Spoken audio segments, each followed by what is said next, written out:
आप लोगों ने लास्ट वीडियो में देखा था कि किसी भी केमिकल इक्वेशन को हम अनबैलेंस से बैलेंस कैसे कर सकते हैं। मैंने आप लोगों को बताया था कि किसी भी केमिकल इक्वेशन को बैलेंस करते समय हमें इस बात का ख्याल रखना होता है कि रिएक्टेंट और प्रोडक्ट दोनों साइड्स में जो केमिकल फॉर्मूला दिया गया है उसके साथ में किसी भी प्रकार का चेंज हमें नहीं करना है, और किसी भी सिंबल के पीछे जो नंबर जो होता है एटम्स का उसे हमें चेंज नहीं करना है, जो भी करना है आगे में करना है। मैंने आप लोगों को यही बताया था कि केमिकल इक्वेशन को हम लोग बैलेंस करते हैं the law of conservation of mass जो है ना, जो प्रिंसिपल है उसको हम लोग यहाँ पर जो सेटिस्फाइड करने के लिए करते हैं, उसको पूरी तरह से संतुष्ट करने के लिए। तो मैंने आप लोगों को बोला था कल वाले वीडियो में कि मैं एक और एग्जांपल आप लोगों के सामने रखूंगा जिसमें हम एक अनबैलेंस इक्वेशन को बैलेंस करेंगे और यह समझने का प्रयास करेंगे कि ये जो मेथड होता है हीट एंड ट्रायल मेथड, यह किस प्रकार से इसे हम अप्लाई करते हैं और कैसे ये अलग अलग स्टेप में कंप्लीट होता है या पूरा होता है। तो चलिए शुरू करते हैं आज की इस वीडियो को और समझने का प्रयास करते हैं एक बार फिर से कि हम लोग किसी भी केमिकल इक्वेशन को बैलेंस कैसे कर सकते हैं। जैसा कि आपको यहाँ पर बताया गया है सबसे पहले कि अभी हम लोग जो यहाँ पर तरीका अप्लाई कर रहे हैं इसको हम लोग हीट एंड ट्रायल मेथड के नाम से जानते हैं। तो इसमें हम क्या देख रहे हैं कि सबसे पहले इस मेथड के बारे में बात थोड़ा सा कर लेते हैं, हीट एंड ट्रायल मेथड की बात कर लेते हैं थोड़ा सा। It is method which use to balance unbalanced equation. Hit and trial method जो है ना, इसका यूज किया जाता है अनबैलेंस इक्वेशन को बैलेंस करने के लिए सबसे पहले। इसके अलावा यहाँ पर हम क्या देखते हैं कि it is tedious and take long time. देखिए आपको यहाँ पर दिया गया है कि क्या है, एक प्रकार का टेडियस और लॉन्ग टाइम, यानी कि ये जो है ना थोड़ा सा जो है आप कह सकते हैं कि लंबा समय लेने वाला एक मेथड है। यानी कि किसी भी केमिकल इक्वेशन को अगर हम यहाँ पर बैलेंस करना चाहें बैलेंस से तो ये लंबा समय लेगा, और लंबा समय लेने के साथ ही यहाँ पर जो है थोड़ा सा जो है ये बच्चों को बोर करता है, ये भी क्लियर है। उनको बार बार स्टेप बाय स्टेप लिखना होता है, उनको काउंट करना होता है। जब बच्चे एक्सपर्ट हो जाते हैं बैलेंस करने में तो फिर वो सीधे बैलेंस कर लेते हैं, वो इतना लंबा स्टेप भी फॉलो नहीं करते हैं। लेकिन फिलहाल जब आप सीखने वाले हैं, जब आपका लर्निंग स्टेज है किसी भी इक्वेशन को बैलेंस करने को लेकर के, तब आपको यहाँ पर स्टेप बाय स्टेप ही चलना पड़ेगा। तो चलिए शुरू करते हैं, आगे हम समझने का प्रयास करते हैं। इसमें जो दिया गया है आपको आगे बताया गया है कि the simple equation are balanced by hit and trial method. Simple equation जो होता है ना उसको हम हीट एंड ट्रायल मेथड से ही बैलेंस करते हैं। सिंपल केमिकल इक्वेशंस जो होते हैं उन्हें हम लोग बैलेंस करते हैं हीट एंड ट्रायल मेथड के द्वारा। और आगे दिया गया है which is done by some steps, और ये कुछ स्टेप्स में पूरा होता है। अब है let us take example and understand it. अब यहाँ पर एक एग्जांपल दिया गया है और उसके द्वारा समझने का प्रयास हमें करना है। चलिए आपको दिया गया है यहाँ पर कि एक सब्सटेंस है, एक पदार्थ है पोटेशियम क्लोरेट KClO3। हम इसको हीट कर रहे हैं, ठीक है, हम इसको हीट कर रहे हैं। हीट करने के बाद पोटेशियम क्लोराइड और ऑक्सीजन में टूट रहा है, डिकम्पोज हो रहा है, स्प्लिट हो रहा है। यहाँ पर हम जान रहे हैं कि ये जो पोटेशियम क्लोरेट जो है ये रिएक्टेंट है और जो बन रहा है पोटेशियम क्लोराइड और ऑक्सीजन ये प्रोडक्ट है। अब हमें यह देखना है कि यह अनबैलेंस केमिकल इक्वेशन क्यों है। अगर इसमें हम देखें तब क्या पाते हैं, हम पाते हैं कि रिएक्टेंट के साइड में पोटेशियम, क्लोरीन और ऑक्सीजन तीनों एलिमेंट्स जो हैं उनका टोटल नंबर ऑफ एटम यहाँ पर 5 है। और अगर हम प्रोडक्ट के साइड में देखें तब क्या देखते हैं कि पोटेशियम और इसके अलावा क्लोरीन और ऑक्सीजन जो है ना इनके टोटल एटम्स को अगर जोड़ दें तो 4 है।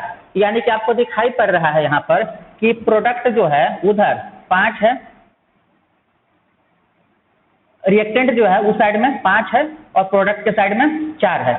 यानी कि यहाँ पर ये बैलेंस नहीं है। अब हमें इसे बैलेंस करना है। तो बैलेंस करने के लिए क्या करेंगे हम हीट एंड ट्रायल मेथड के अकॉर्डिंग। सबसे पहला स्टेप क्या होगा, count the number of atoms of various elements on both side of the given unbalanced chemical reaction and right it.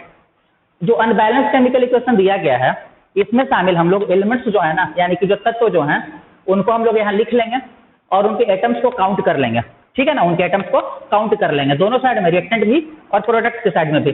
जैसे देखिए हम देख रहे हैं कि ये जो पोटेशियम क्लोरेट जो दिखाई पड़ रहा है रिएक्टेंट, इसमें एलिमेंट कौन शामिल है, तो पोटेशियम है, क्लोरीन है और ऑक्सीजन है। अब इसके बाद हम इसमें देख रहे हैं नंबर ऑफ एटम्स कितने हैं रिएक्टेंट के साइड में। तो रिएक्टेंट के साइड में हम देख रहे हैं कि क्लोरीन, सबसे पहले पोटेशियम इसका 1 एटम है, क्लोरीन जो है ना इसका भी 1 एटम है और ऑक्सीजन इसका 3 एटम है। जबकि अगर हम प्रोडक्ट के साइड में देखें तब क्या देखते हैं कि यहाँ पर पोटेशियम जो है वो तो एक ही है, क्लोरीन की अगर बात करते हैं तब यह भी एक ही है, लेकिन अगर हम ऑक्सीजन की बात करते हैं तब ये 2 एटम है। यानी किस प्रकार से हम कह सकते हैं कि ऑक्सीजन का नंबर ऑफ एटम जो है वो बिल्कुल जो है बराबर नहीं है। प्रोडक्ट जो है उधर हम देख रहे हैं 2 है और रिएक्टेंट के साइड में 3 है, बाकी तो दोनों हमें बराबर दिख रहा है, यानी कि अनबैलेंस्ड इक्वेशन है। ठीक है ना। अब हम इसे बैलेंस करने के लिए देखिए सबसे पहला स्टेप तो था कि आप उस इक्वेशन को देख लीजिए, उसमें रिएक्टेंट यानी कि जो रिएक्शन कर रहा है उसमें जो शामिल एलिमेंट्स हैं उनको आप लोग लिख लीजिए। मैं इसलिए बोल रहा हूँ क्योंकि जो एलिमेंट रिएक्टेंट के साइड में होगा ना वही प्रोडक्ट के साइड में भी होगा, दोनों सेम होगा। ऐसा नहीं कि प्रोडक्ट में एलिमेंट बढ़ जाएगा, ऐसा नहीं हो सकता है। लिख लीजिए। इसके बाद उनका जो एटम्स का संख्या है रिएक्टेंट और प्रोडक्ट में उसको भी आप नोट कर लीजिए। पहला स्टेप हो गया। अब हम सेकंड स्टेप में जाते हैं। अब क्या करना है, start balancing with the element of compound which contain maximum number of atom, यानी कि अब हमें उससे बैलेंस करना शुरू करना है, उस एलिमेंट से जिसके पास में हम देखेंगे कि सबसे ज्यादा नंबर ऑफ एटम शामिल है, यानी कि एटम का संख्या जिसके पास सबसे ज्यादा है। ये क्या हो सकता है, इट में भी रिएक्टेंट एंड अ प्रोडक्ट, ये रिएक्टेंट भी हो सकता है और एक प्रोडक्ट भी हो सकता है। तो अकॉर्डिंग टू दिस रूल, अब इस रूल के अकॉर्डिंग यहाँ पर हम क्या देखते हैं कि ऑक्सीजन जो है यहाँ पर सबसे ज्यादा एटम के साथ हमें दिखाई पड़ रहा है। ऑक्सीजन का एटम का संख्या एक में 3 है, दूसरे में 2 है, बाकी का तो एक एक है, ये हमें दिखाई पड़ रहा है। अब हम यहाँ पर क्या देख रहे हैं कि रिएक्टेंट जो है ना उस साइड में 3 एटम है और प्रोडक्ट जो उस साइड में ऑक्सीजन का एटम कितना है, 2 है। ठीक है। अब हमें इन दोनों साइड में बराबर करना है। अब 3 और 2 दोनों बिल्कुल डिफरेंट फिगर है। अगर हम उसको बराबर करना चाहें, हमें बराबर करना है कि ये जो रिएक्टेंट में जितना है उतना ही प्रोडक्ट में हो जाए। कुछ नहीं करना है, ये दोनों को क्या करेंगे, एक दूसरे से मल्टीप्लाई कर देंगे। 3 को 2 से और 2 को कर देंगे 3 से, यानी कि रिएक्टेंट और प्रोडक्ट में ऑक्सीजन के जितने नंबर ऑफ एटम्स हैं उन दोनों नंबर ऑफ एटम्स से दूसरे को मल्टीप्लाई कर देंगे। तो इस प्रकार से यहाँ पर हम क्या देख रहे हैं कि रिएक्टेंट जो है ना इसमें 3 हमें दिखाई पड़ रहा था। ठीक है ना, देख लीजिए रिएक्टेंट में यहाँ पर 3 दिखाई पड़ रहा था, इसको हमें 2 से मल्टीप्लाई करना है। तो 2 से मल्टीप्लाई करने का मतलब है कि हम आगे लगाएंगे 2। ठीक है ना। और प्रोडक्ट में हम देख रहे हैं कि कितना है, 2 है, यहाँ पर देखिए 2 है, इसको 3 से मल्टीप्लाई करना है, यानी कि यहाँ पर आगे लगाना है, ऑक्सीजन के सिंबल के आगे लगाना है। ठीक है। तो अब हम यहाँ पर क्या कर रहे हैं, सेकंड स्टेप के लिए हम यहाँ पर फिर से बॉक्स ले रखे हैं। इसमें देखिएगा ये बॉक्स में दिया हुआ serial number, atom of oxygen, reactant, product के लिए। तो सीरियल नंबर में पहला, सबसे पहला नंबर पर एटम ऑफ ऑक्सीजन, ऑक्सीजन के एटम का संख्या इनिशियल शुरू में, तो इनिशियल में रिएक्टेंट में कितना था, रिएक्टेंट में हम देख रहे हैं कि था 3 और प्रोडक्ट में कितना था, 2 था। अब बैलेंस करने पर कितना हो रहा है, इस 3 को हम यहाँ पर कितने से कर रहे हैं, 2 से मल्टीप्लाई कर रहे हैं प्रोडक्ट वाले से, और प्रोडक्ट वाले को किससे करेंगे, रिएक्टेंट वाले से करेंगे। ठीक है। तो इस प्रकार से हम यहाँ पर देख रहे हैं कि जो ये आपको 3 दिखाई पड़ रहा था इसको आपको 2 से मल्टीप्लाई करना है। तो हम क्या करेंगे यहाँ पर कि जो KClO3 जो था 3 दिखाई पड़ रहा था इसको 2 से मल्टीप्लाई कर देंगे। ठीक है। और जो ऑक्सीजन आपको दिखाई पड़ रहा था ये वाला 2 एटम के साथ में, इसके आगे हम कितना से मल्टीप्लाई कर देंगे, 3 से कर देंगे। ठीक है। तो इस प्रकार से यहाँ भी 6 हो गया और यहाँ भी 6 हो गया। ठीक है। यहाँ भी 6 और यहाँ भी 6 हो गया। अब आपको यहाँ पर एक नया इक्वेशन प्राप्त हुआ, किससे, इस वाले से प्राप्त हुआ एक नया इक्वेशन सेकेंड स्टेप में। अब इस इक्वेशन के अकॉर्डिंग जो नंबर ऑफ एटम है अलग अलग एलिमेंट का उसको हम लिख लेंगे। ठीक है ना। अब क्या करेंगे, let we count the number of atoms of various elements on both side of partial balance equation.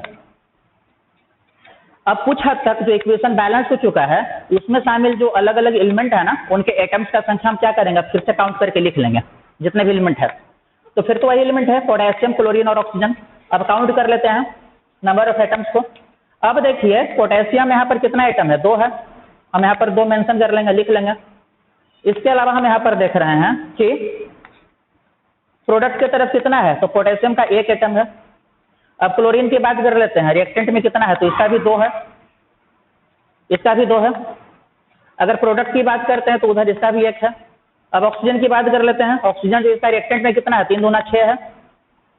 Product की बात कर लेता हूं तो उधर भी 6 है। यानी कि इस सिचुएशन में हम कह सकते हैं कि ऑक्सीजन जो है इसका तो बराबर आ गया, लेकिन अब हम देख रहे हैं कि पोटेशियम और क्लोरीन का बराबर नहीं है। ठीक है। तो इस स्टेप तक हम आ चुके हैं, स्टेप 3 हो गया। अब हम स्टेप 4 में आते हैं। हम इसलिए बोले थे कि थोड़ा सा जो है टाइम कंज्यूमिंग है क्योंकि इसमें अलग अलग स्टेप हमें एक एक करके फॉलो करना पड़ता है जब तक वो कंप्लीट ना हो जाए। अब स्टेप 4 में आते हैं। यहाँ हम देख रहे हैं कि नंबर ऑफ एटम जो है पोटेशियम और क्लोरीन का वह इक्वल नहीं है। देख लीजिए रिएक्टेंट में है 2-2 है ना। यहाँ पर हम देख रहे हैं कि रिएक्टेंट वाला साइड जो है ना, इधर हम देख रहे हैं कि पोटेशियम और ये क्लोरीन जो है ना, इसका एटम कितना है, 2-2 है। और अगर प्रोडक्ट के साइड में देखें रिएक्टेंट छोड़ करके, रिएक्टेंट में हम देख रहे हैं कि पोटेशियम और क्लोरीन का 2-2 है। अगर हम प्रोडक्ट के साइड में देखें पोटेशियम और क्लोरीन का तब कितना है, 1 है। ठीक है, अब हमें इसको बराबर करना है। तो अब हम यहाँ पर क्या देख रहे हैं अगला स्टेप में कि here number of atom of potassium and chlorine are not equal in both side, so at first we start to balance number of atom of potassium on each side. अब देख रहे हैं कि पोटेशियम और chlorine का बराबर नहीं है दोनों तरफ, तो अब हम क्या करते हैं कि पोटेशियम से बैलेंस करना शुरू करेंगे। ठीक है, तो इसके लिए हम क्या करते हैं, सीरियल नंबर में ले लेते हैं नंबर एटम ऑफ पोटेशियम। तो पोटेशियम का इनिशियल यानी कि रिएक्टेंट में कितना है, तो हम रिएक्टेंट में देख रहे हैं कि 2 है। रिएक्टेंट में यहाँ पर हम देख रहे हैं कि 2 है। ठीक है, प्रोडक्ट की बात कर लेते हैं। प्रोडक्ट में हम कितना देख रहे हैं, 1 है। ठीक है, रिएक्टेंट में कितना है देख लीजिए, पोटेशियम 2 है, प्रोडक्ट में कितना है, 1 है, सिंगल है। अब इसको बराबर करना है। अब आप सोचिए कि अगर मान लेते हैं कि आपको दिया जाता है रिएक्टेंट में 2, प्रोडक्ट में 1 पोटेशियम के लिए, अब कहा जाता है कि इसको बराबर कीजिए। तो क्या कीजिएगा, 2 जो है एटम का संख्या है इसको इस वाले एटम से मल्टीप्लाई कर दीजिएगा संख्या से, और ये प्रोडक्ट का एटम का संख्या जो इसको रिएक्टेंट वाले एटम का संख्या से मल्टीप्लाई कर दीजिएगा। हो गया बराबर दोनों, 2-2। अब हम यहाँ पर क्या देख रहे हैं कि इसको हम मल्टीप्लाई कर रहे हैं 1 से और इसको कर रहे हैं 2 से, बस वही कर देना है। अब जो है हमें इक्वेशन में अब हम यही करेंगे। ठीक है,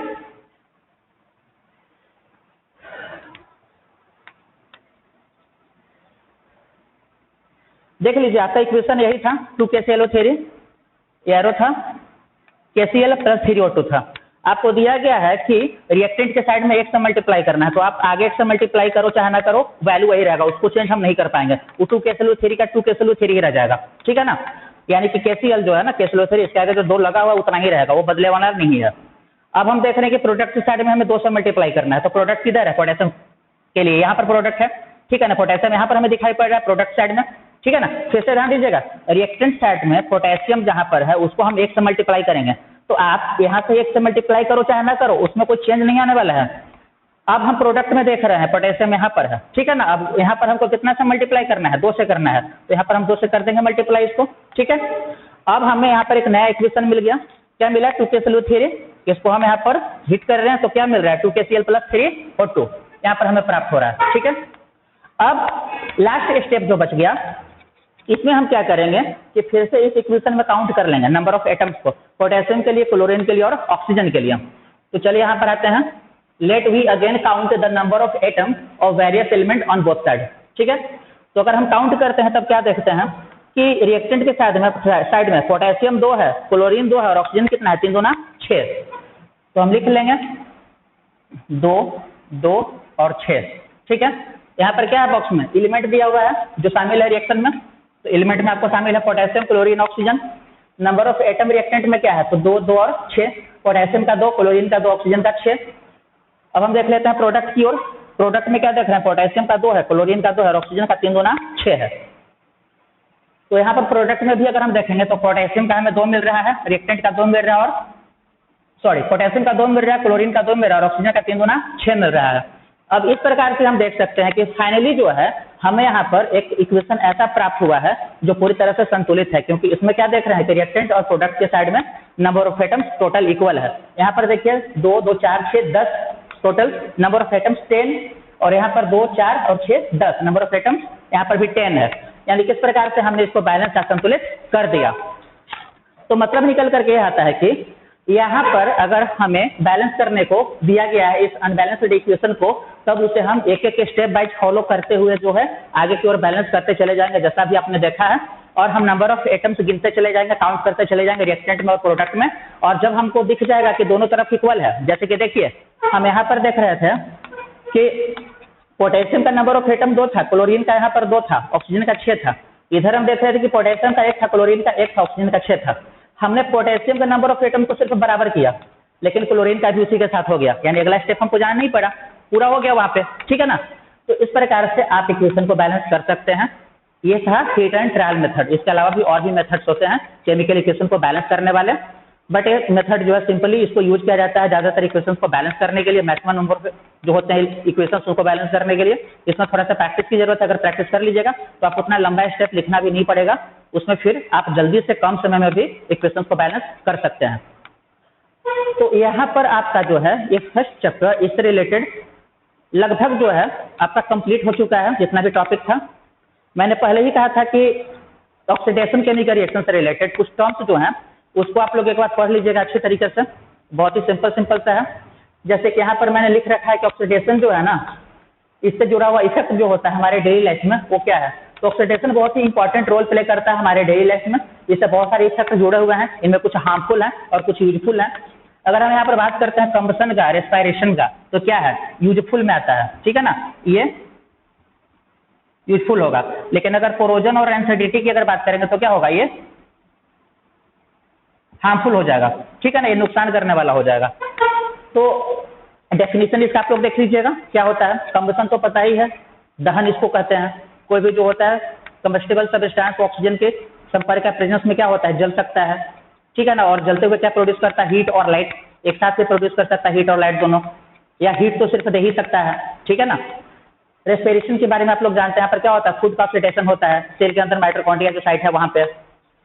कोरोजन के बारे में जानते हैं, जो मेटल जो होता है उसका जो लेयर जो होता है अपर, उसको धीरे धीरे क्या होता है, उसको खत्म करता चला जाता है, उसका ऑक्सीडेशन होता है वहां पे। रेंसिडिटी, फूड आइटम जो होता है उसमें जो मौजूद रहता है फैट या ऑयल रहता है, ठीक है ना, उसके साथ यहाँ पर होता है ये एक्शन जो होता है इसको। तो ये सब बहुत ही सिंपल से टर्म्स हैं, डेफिनेशन इसका देख लीजिएगा एक बार अच्छे तरीके से। तो आपका जो है ये फर्स्ट चैप्टर जो है यहाँ पर खत्म हो जाता है। इसके बाद इस चैप्टर से रिलेटेड एक वीडियो और मैं दूंगा आप लोगों को देखने को आने वाले दिनों में। उसमें हम लोग बात करेंगे एनसीईआरटी प्रॉब्लम्स की, जिसमें आपको जब अभी हम मैंने दिया जैसे कि इसी से रिलेटेड क्वेश्चन एराइज है होता है कि ये ऑयल और फैट कंटेनिंग जो फूड आइटम्स होते हैं उनको हम लोग कैसे प्रिवेंट कर सकते हैं रेसिडिटी से। आयरन के आर्टिकल्स जो होते हैं उसके ऊपर हम लोग पेंट क्यों चढ़ाते हैं, पेंट का परत, है ना, तो वहां पर फिर इसके बारे में थोड़ा सा और समझिएगा। रेस्पिरेशन जो होता है एक प्रकार का एक्सोथर्मिक केमिकल रिएक्शन कैसे है। कंबसन जो होता है इसको हम लोग ऑक्सीडेशन केमिकल रिएक्शन में कैसे कंसिडर करते हैं। बहुत सारे क्वेश्चंस वहां पर आते हैं समझने को, वो सब आपको मिलेगा पढ़ने के लिए, समझने के लिए। इसके बाद नेक्स्ट जो आप लोगों का जो चैप्टर है वो मैं शुरू करने वाला हूँ एसिड, बेसिस एंड सॉल्ट। मैं इसलिए शुरू कर रहा हूँ क्योंकि अभी आप केमिकल रिएक्शंस को पढ़ रहे हैं, बच्चे अभी केमिकल इक्वेशंस को बैलेंस करना सीख रहे हैं। तो अगर अभी केमिस्ट्री से ही अगर हम एक चैप्टर और शुरू कर दें तो इससे फायदा ये होगा कि आप लोगों का रिएक्शन बनाने का जो है एक मतलब कह सकते हैं कि नॉलेज जो होगा ना वो आपका इंप्रूव हो जाएगा, ठीक है, और आप बेहतर तरीके से कर पाइएगा। और 2 चैप्टर लगातार चलेगा तो हम मानकर चलते हैं कि बहुत सारा इंप्रूवमेंट भी आ जाएगा आपको दोनों चैप्टर से रिलेटेड। इसके बाद फिर हम लोग बायोलॉजी में शुरू करेंगे और फिर बायोलॉजी में हम लोग 2 चैप्टर कंटिन्यू कंप्लीट करेंगे। तो आज की वीडियो में इतना ही। अगर मान लेते हैं किसी को कोई प्रॉब्लम आप लोगों को हो तो आप फिर मुझे मैसेज कर सकते हैं, उसके अकॉर्डिंग मैं अगले वीडियो में जो इससे रिलेटेड मैं एक अलग से दूंगा, मैं समझाने का प्रयास करूंगा अगर कहीं से कुछ दिक्कत रह गया हो तो, ठीक है। तो इसने पे मैं खत्म कर रहा हूँ आज का वीडियो।